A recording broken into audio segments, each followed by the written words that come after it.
అంతర్జాతీయ మహిళా దినోత్సవం వేళ ఆంధ్రప్రదేశ్ ప్రభుత్వం మహిళా లోకానికి అదిరిపోయే శుభవార్త చెప్పింది. ఆడబిడ్డల చదువు, పెళ్లి, మహిళా సంఘాల బలోపేతం కోసం సీఎం చంద్రబాబు 3 విప్లవాత్మక పథకాలను ప్రారంభించారు.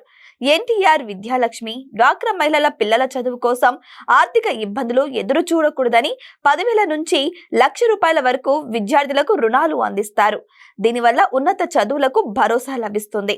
ఎన్టీఆర్ కళ్యాణ లక్ష్మి, ఆడపిల్లల పెళ్లిళ్లు తల్లిదండ్రులకు భారం కాకూడదని ఈ పథకం కింద పెళ్లి ఖర్చుల కోసం ₹1,00,000 వరకు పావల వడ్డీకి రుణ సదుపాయం కల్పిస్తారు. ఇది డ్వాక్రా కుటుంబాలకు పెద్ద ఊరట. మూడో వరంగా రాష్ట్ర వ్యాప్తంగా ఉన్న యానిమేటర్లకు ఉచిత స్మార్ట్ ఫోన్లను పంపిణీ చేయాలని ప్రభుత్వం నిర్ణయించింది.